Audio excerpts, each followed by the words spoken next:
Super Soul Sisters, and I must say I'm very honored every week to meet these amazing women where they get to share with us and help us walk through their life journey and story.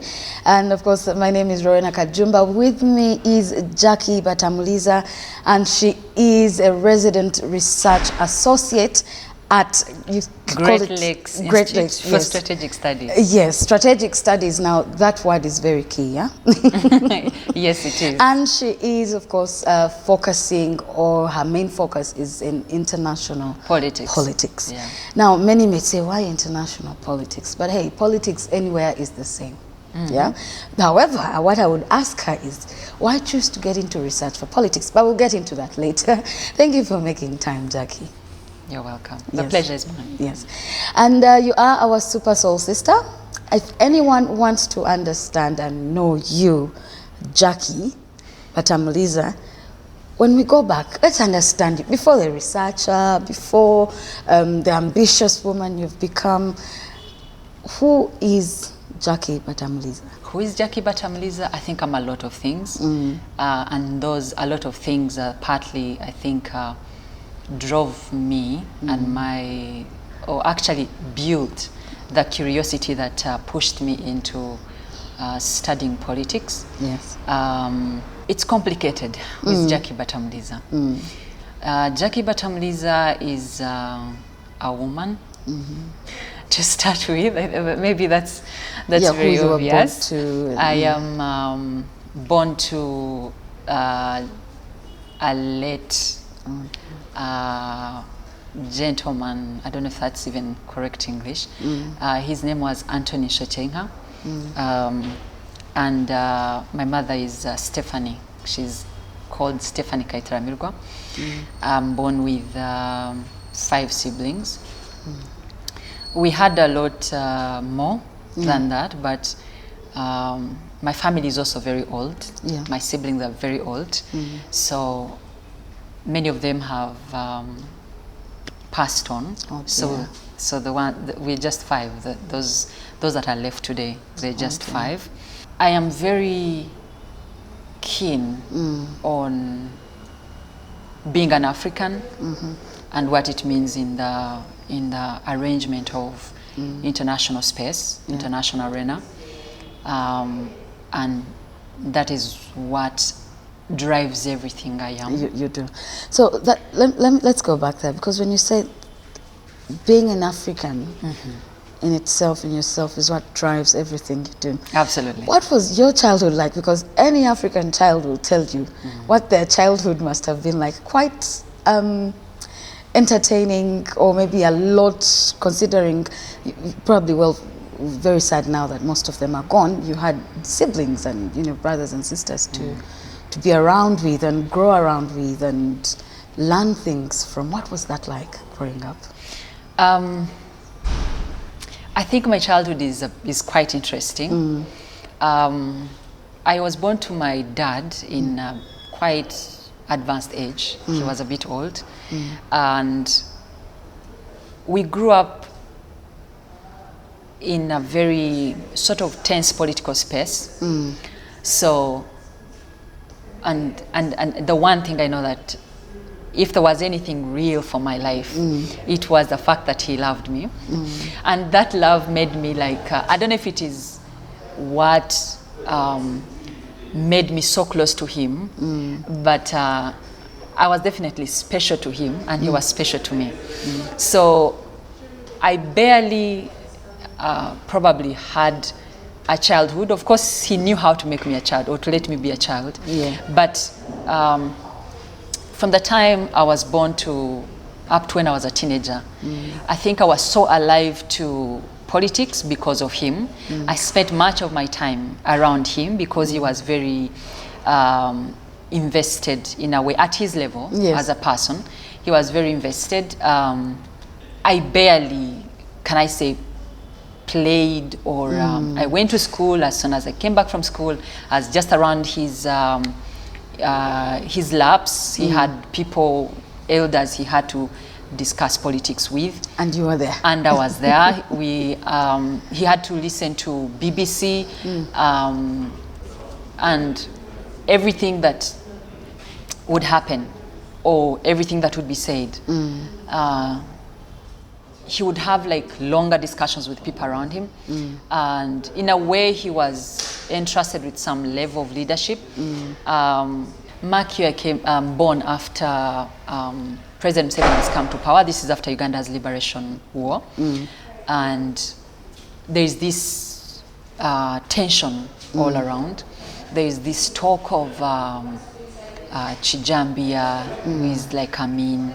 There are these pains that people have undergone, and then you're born to parents who are a particular tribe, and they are sort of given names here and there, and they're not the only ones, like everywhere. But all of this was because of the political atmosphere through which they had come. And then shortly after, like as Uganda stabilizes, members of my tribe take arms across to go to Rwanda to fight another liberation war. And Uganda is very invested. In a way, my parents are supportive as well, and actually all, I think, societies and communities were very invested. Yeah. I do remember that I didn't even know tribal attachments, because everyone, it didn't matter what tribe people were, it just felt like they had to come in. They had to come in. Now, as all these things are going on, my dad is struggling to keep like our identity intact, because you're born to him old. Yes. So somehow he compels us to be able to know who we are, know our language, but at the same time, he's so liberal as to let us associate with everyone else. I had all this time, and I don't know how. I don't know if it's just in my bloodstream, because yes, my lineage is really, I think, political. I could say that. My lineage is quite political. In a way, I was leaning, I got invested, even as a kid, into the concept of politics. And my questions started growing at an early age. I barely associated with my siblings or you had all these other kids. And what's going on exactly. around you. When I would go to school, I would just find the need to be alone. And then if I wanted to, if I felt like that retreatment was necessary for me, I would get away from every child and instead go to church. Oh, wow. And spend time seated in church or cleaning the church, or and then when I get back home, exactly. When I get back home, and I'm around my dad, and we are invested in understanding or listening to politics, and subconsciously I think those things stuck in my mind. So the people, the children around whom I grew up, actually tell me today, you never played. Will you ever play? Wow, what a question. Yeah. What a question. And now at this point in life, you have a lot more you're doing, a lot more you're trying to do. Absolutely. So then spending a lot of time with your father clearly had, rubbed off on you in so many ways. Yeah. So when you went to school, let's probably look at secondary school, because now you're a bit older. Yeah.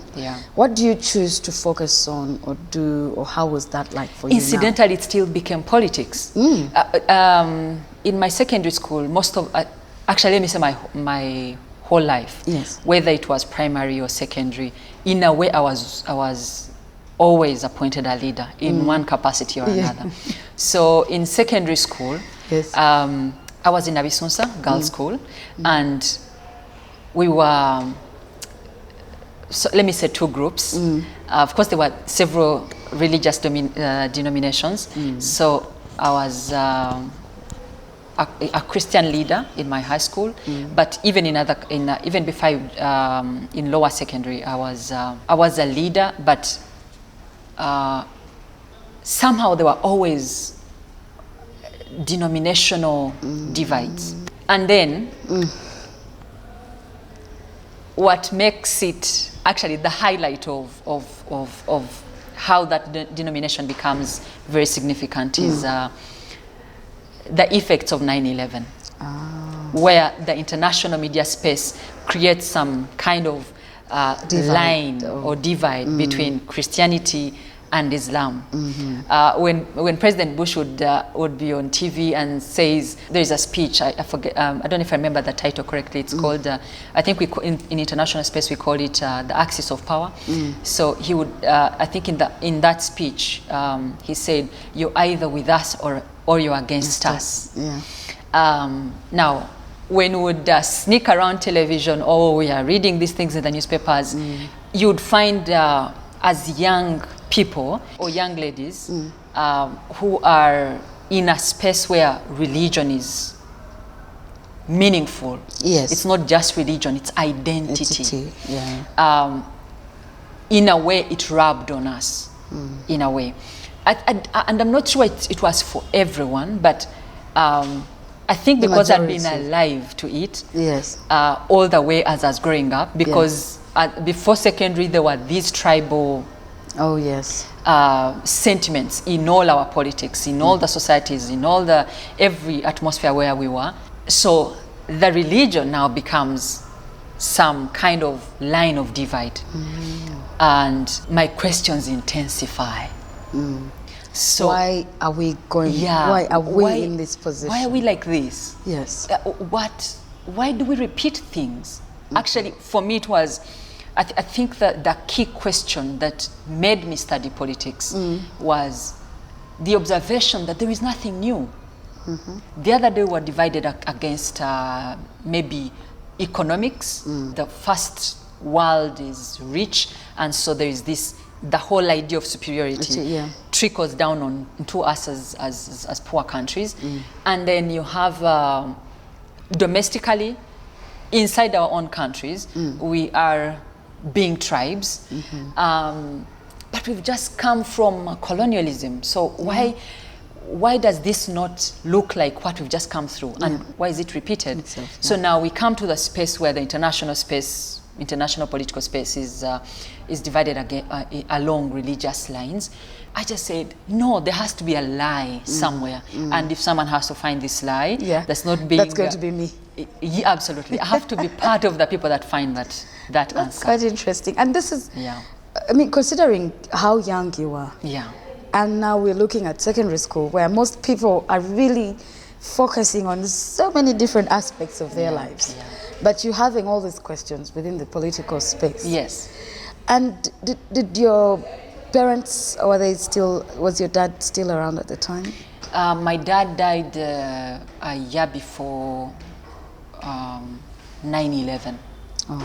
But I have to tell you, at some point of my life, in my adulthood now,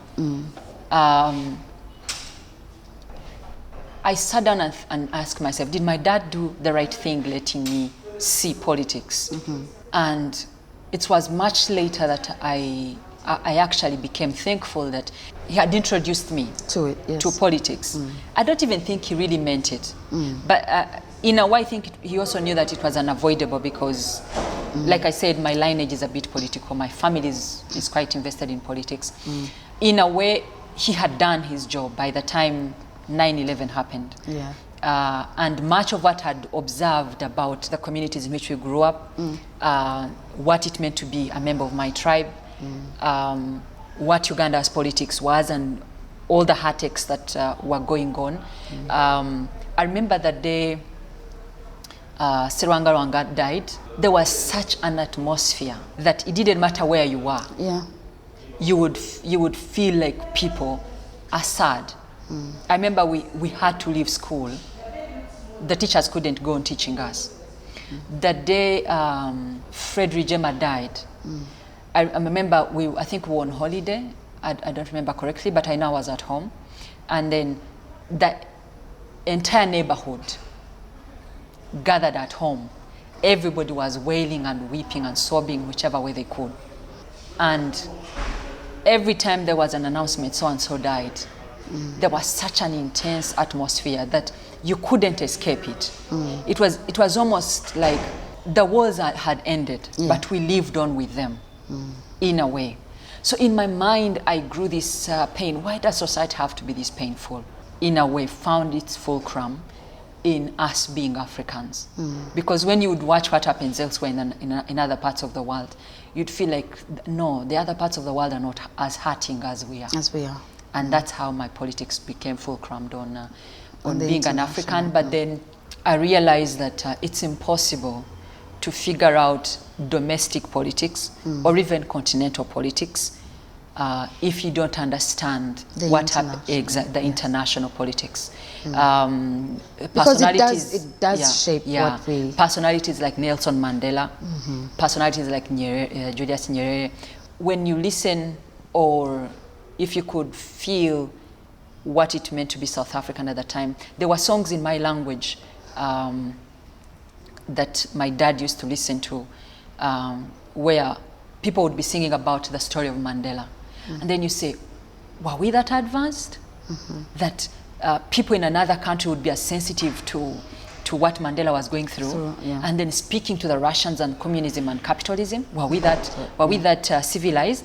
Then you realize every stage is a struggle, and every liberation is just earned, and you too might just be a little brick added to the story. I picked the thought of understanding politics just with hope that my interpretation can just be another brick added on a wall of defense of this continent and mankind.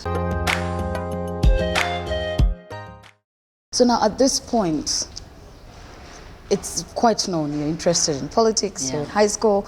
I think all your friends are like, Jackie is definitely into her political space and things like that. Were you a prefect? Absolutely, yes. Yes? Absolutely. A prefect of the Christian community in a Muslim school. In a Muslim school? Yes. Wow. And even that was a story. But I have to tell you that I think we had a very efficient and effective administration, that even when we would get like emotional sentiments, regardless of whatever situation, there was always a domineering and overwhelming intention. Obviously, the administration was Muslim, but there was this overwhelming effort to make sure that we are children. We remember that we're children in school. We would always be told, you have to be careful how you treat each other or regard each other or talk to each other, because outside Nabisunsa, this is just a small part of your life. That's what they would tell us. Outside Nabisunsa, you have to remember that your life story is much longer than this. The person you met here is the person who is going to be your friend for a better part of your, for a larger part of, and indeed, 100%, that turned out to be the truth. The truth. Interesting.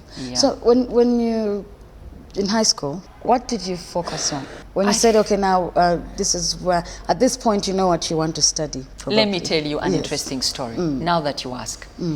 The day we were sworn in as prefects, I think it was Monday. It was a Monday. We usually did it on at assembly. On Thursday the same week, our headmistress, I think it was for the first time, if I remember correctly, she invited a gentleman called Professor Nangoli. And Professor Nangoli came to address us, partly as prefects, I think, as a new administration, but also the entire school was invited. So we were in a hall, and here he comes. He had a white wife.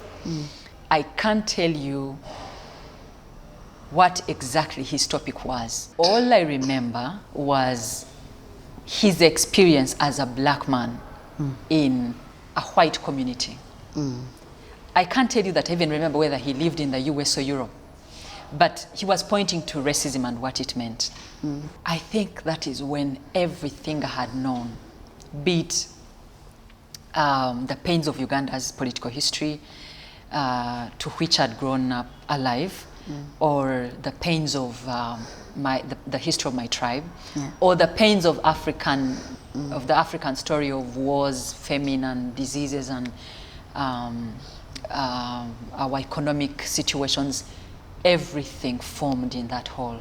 I did not speak to one individual between Thursday and the Monday morning, the next assembly. Everybody kept asking me what was wrong. In my heart I said, what is just wrong with us? Actually, even now when I remember what I felt that day. I think my eyes are watering. I only asked the prefect because at that time when you are prefect, you are free to ask if you can address the assembly. And I remember asking the prefect on duty, and I said, I want to say something. During prep time or Saturday, we would be encouraged to visit the library. And I'd grown into the culture of visiting encyclopedias and stories, history books, newspapers, and in a way, my focus was still politics. Why this, why that, why this, why that? And there's nobody would ever ask a question and they really answer it the way you feel like it needed to be answered. And yes, they would answer you in a way that feels full and complete to them. I think when you've lived something, you develop personalized questions, personalized sentiments and inquests. So I think that's what was happening to me. So that Monday, I was allowed to speak. After being sworn in the previous Monday, the visit of Professor Nangoli, Thursday. The Thursday meeting with Professor Nangoli, on Monday. Wow. I think the Sunday evening, the night prep, I did all my research. When I came to the assembly, my speech was meant to be about how do we create an African question. So I gather my assumed questions and answers, and I come to address the assembly. I had a lump in my throat for 4 days. I can imagine, because Thursday, you went ahead, Friday, you did research. Saturday, Sunday. I stood in front of the assembly and I couldn't speak. I just said, all protocol observed, good morning. Everybody responded, good morning. And I think the only thing I said was, we are Africans. And I knew what I needed to say. I had everything written, but I couldn't say it. I had a lump in my throat of pain, of anger, and then I think after like 3 minutes, and I couldn't speak, the teacher on duty stepped forward and he asked me, are you okay? Do you want to excuse yourself? And I picked up myself. I don't know what else I said after. Today it's my friends that remind me that I actually spoke and they understood what I said. But by the time I left the platform, you don't have any recollection of. Yeah, I was packed with pain. I was packed with anger. I was packed with something that I couldn't understand. So I think it was the second term of my senior six, I told my friends with whom I was studying history, because I did history, economics, geography, and divinity. And then I told my friends, we can form a group and see how it unfolds after we've left school. So we formed a group called the Revolutionaries. Nice. But we had no idea what comes after school. We had meetings. I don't remember if it was weekly, but I know that I still keep the books of the minutes of the meetings we had, based and premised on the interactions we had with our teachers, what we studied in class. So after school, we realized all these things need more than us. So if you come out of school and you're creating revolutionaries, who are you revolutionizing? There was political. You now know how best. Exactly. Yes. So the concept lived on inside us. You can't believe we still pray politically. Oh, nice. Up to now, wow. We still pray politically, much as we can't gather or do activities politically. Together, yes. You have to ask as many people as you can.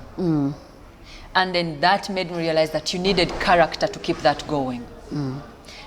Today you're speaking to someone who is friendly. The other day you're talking to someone who's quite... who is not. Another time you're talking to someone so new. I realize it's a construction of a system to find all these answers. Interesting. And that's partly what informs who I am today. So I keep saying we bring different people here on the show to give us their life story. Now, a young girl so invested in understanding how the political world works. Yeah.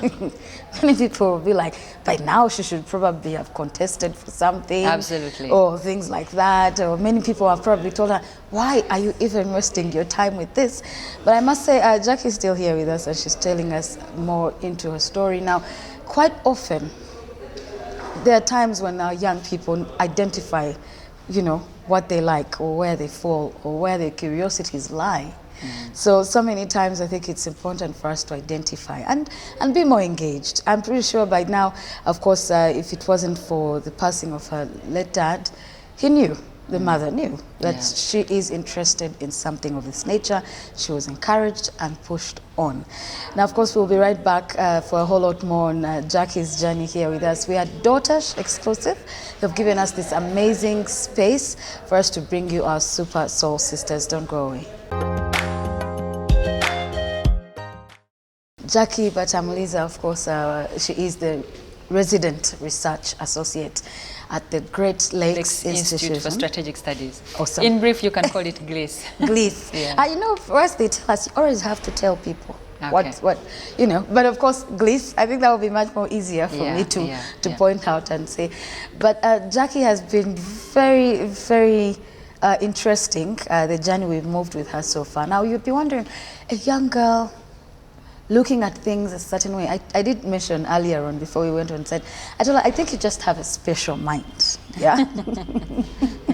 Yeah. I think she has a special mind. You know, there's people that don't just look at things and leave them that way. Absolutely. There's people that will always ask questions, that will look at the other end of the situation, and so that it makes sense. Now, of course, you said, of course, you know your background and in terms of your ancestry, but I think also anyone else in your family could have gotten the same, but you were the one that was interested in this kind of thing. Yes. Yeah. So at secondary school, now we've reached this point where you and your friends have formed a revolutionary group. Yes.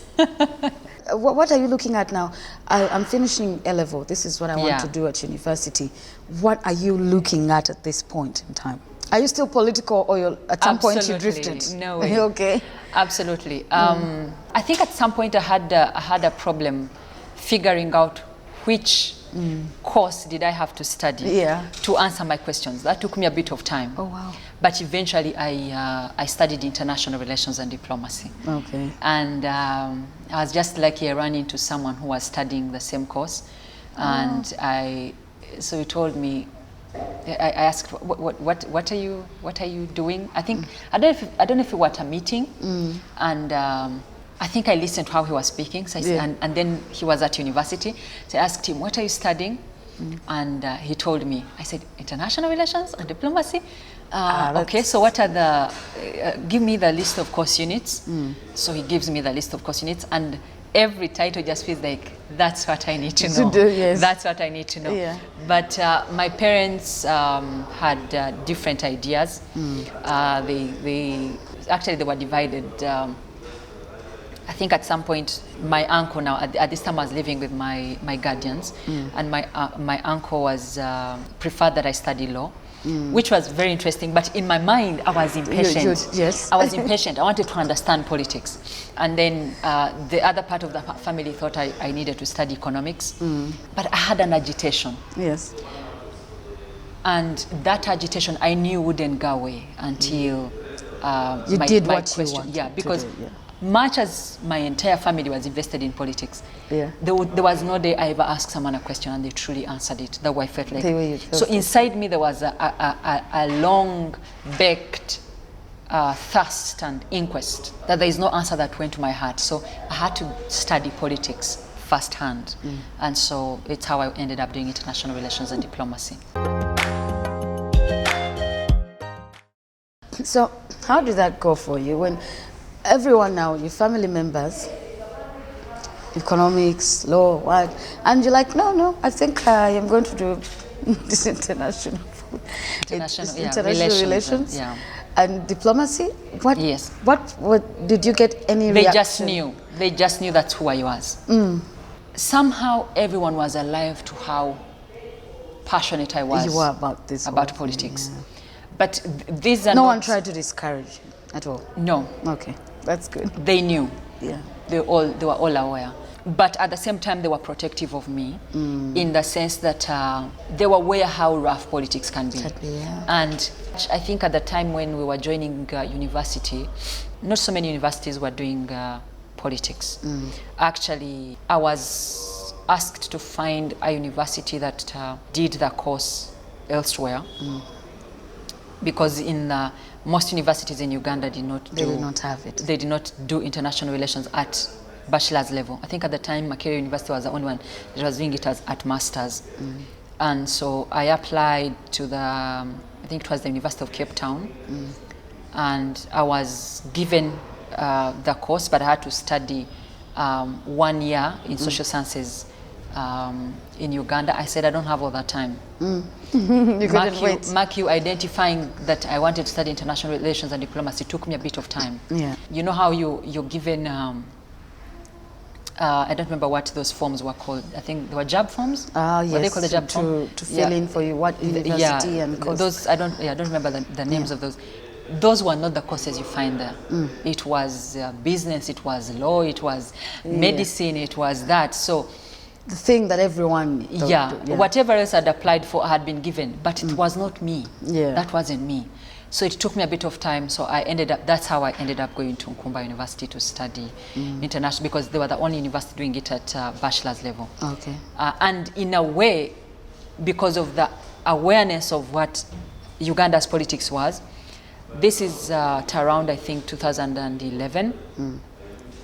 We were, I think, coming into elections, and in my heart, I wanted to be here when this all election, of this was happening. When this election was taking shape. So I make a choice. I wanted to study international relations and diplomacy at Nkumba University, and it was, I think, I've always had good times in school. Yeah.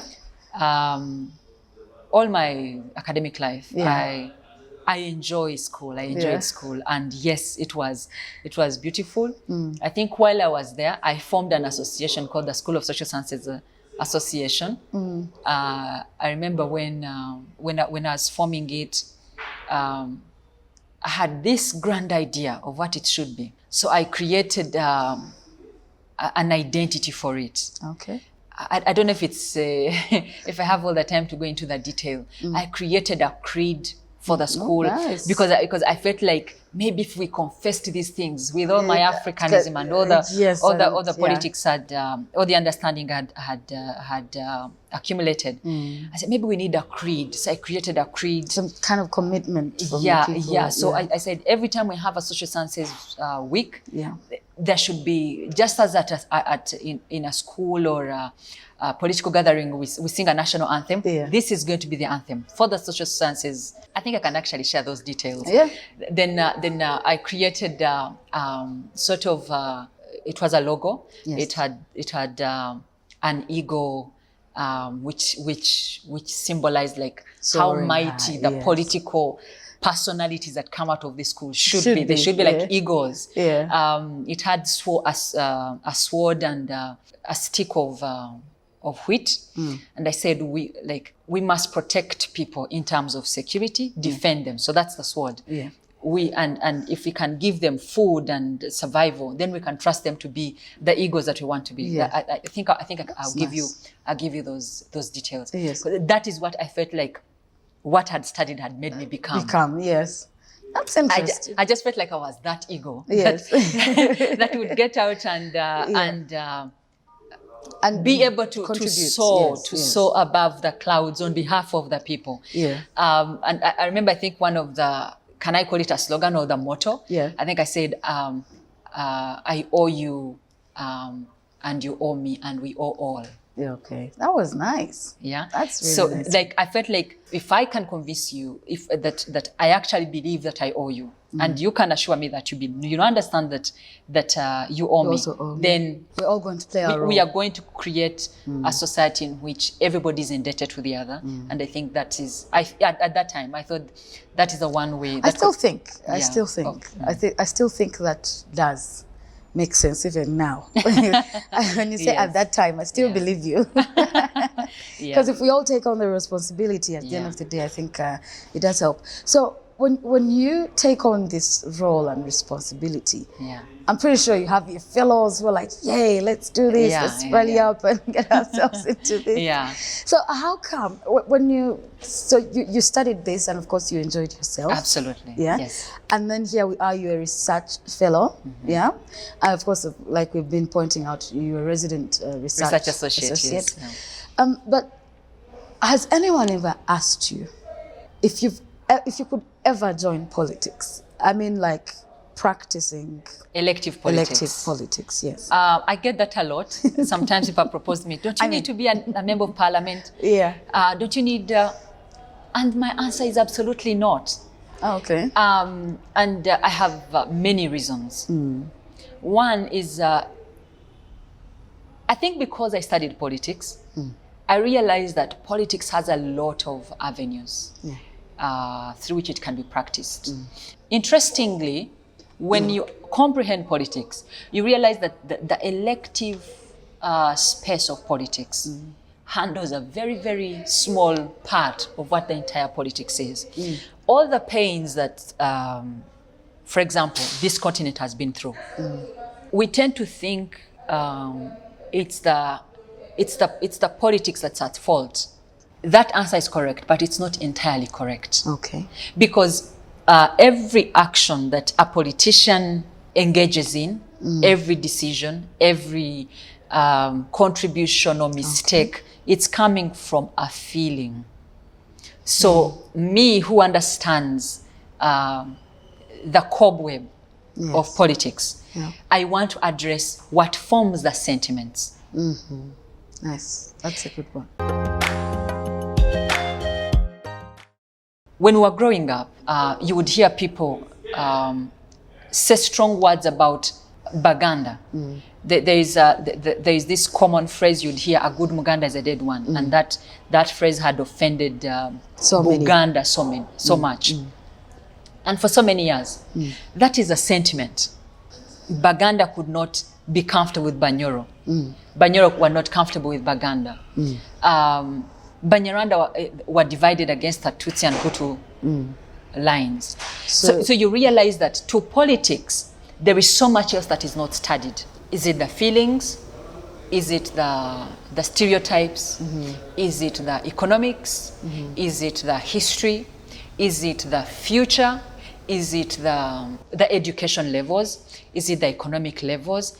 So you find that there is a lot of need in every one of these other avenues that inform what kind of politics we're practicing, but they are not studied.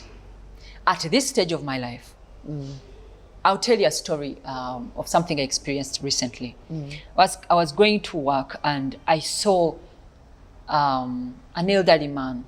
I don't know if he's a retired servant, civil servant or something, and he was going to buy newspapers. In my mind, I thought to myself, I can't believe we still have people who believe in the newspapers the way these people do.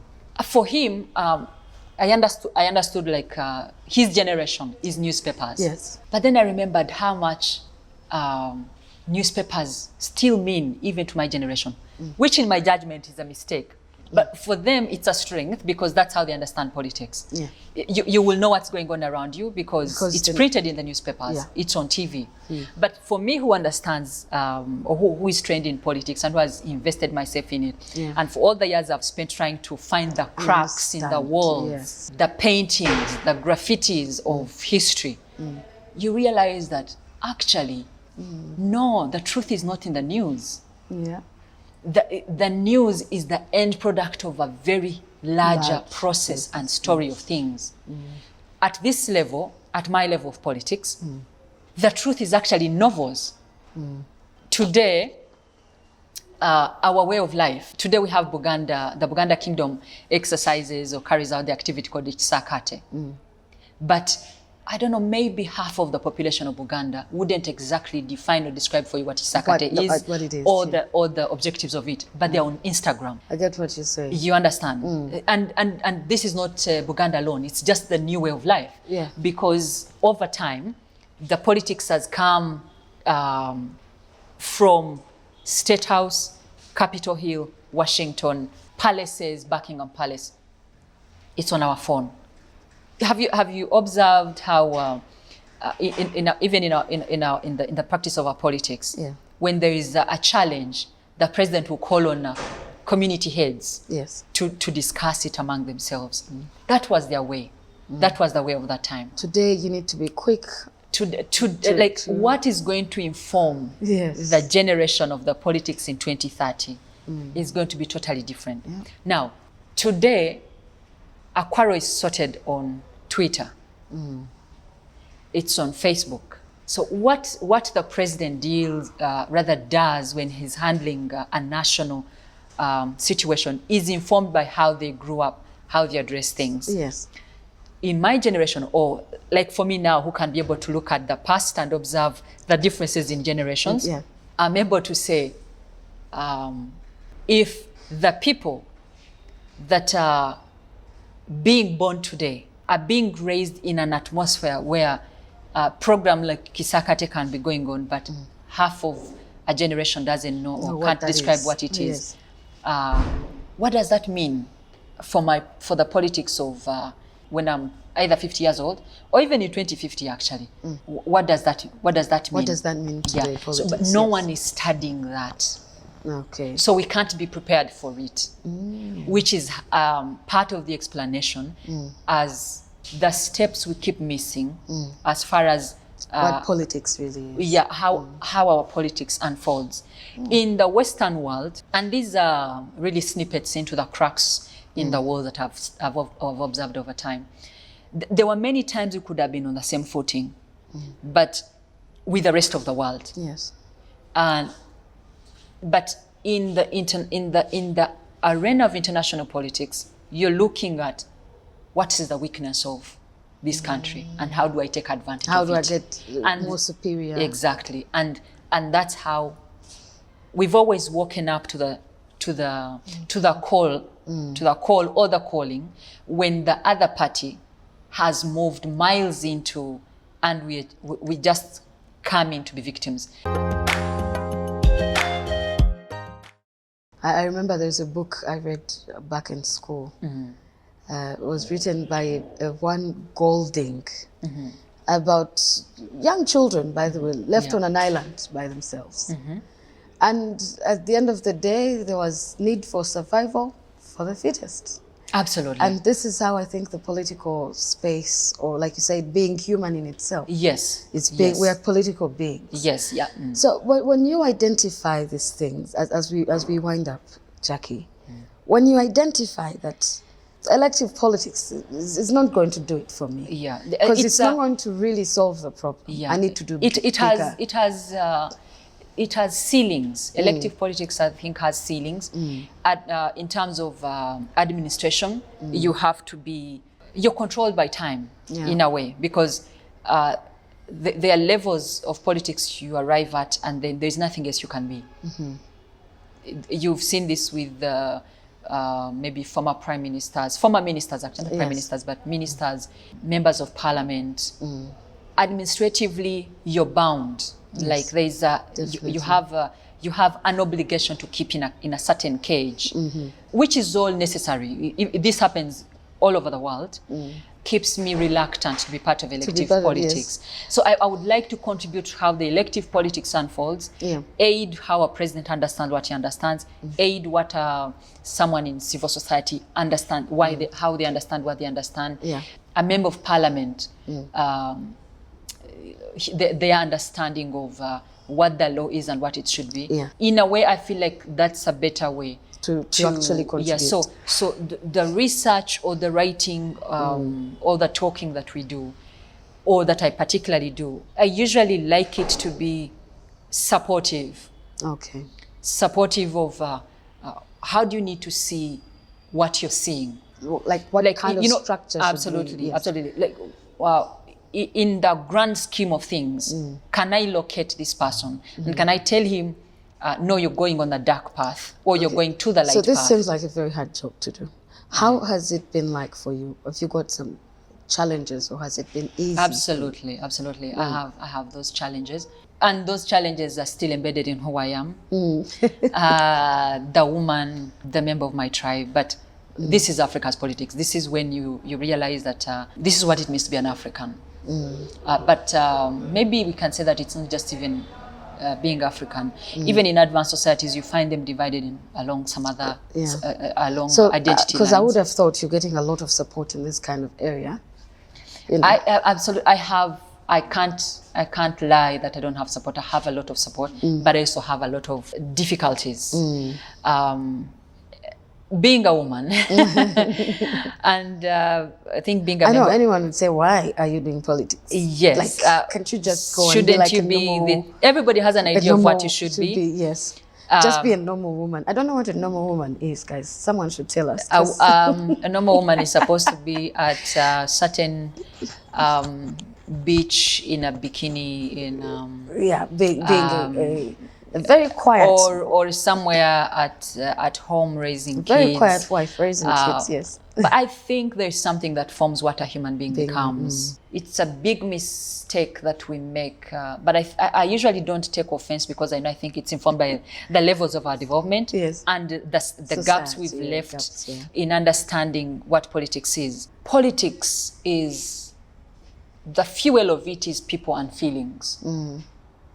It's the feelings of the people. Yeah. It's what informs the manipulations. It's what informs heroism. It is what informs crime. It is what informs the feelings. Feelings, yeah. So you may find someone being a giant or looking this and like this and that, but there's what they feel. There's what shaped who they've become. Or everybody's after an answer. Yes. If someone wakes up and feels like they've been pressed so much with poverty, they're going to wake up doing everything in their power to find money.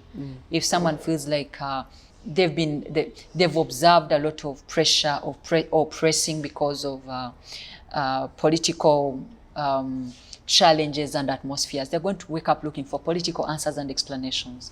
And those are the chambers, important chambers in politics that we haven't invested a lot of research in as a country yet, especially, by the way, Uganda, whose political history and political life is characterized with religion, political parties, and tribe. I think, given our level of understanding and level of development, we've done a grand job. But as we move forward, I think the piece that we have right now, the political and social security that we have, we need to allow the tranquility in the minds of people.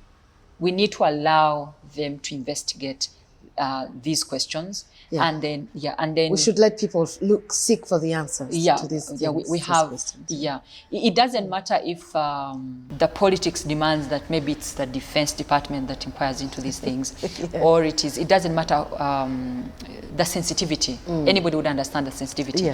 But these are things that we have to interpret in a manner that enables this peace to go on for hundreds and hundreds of years.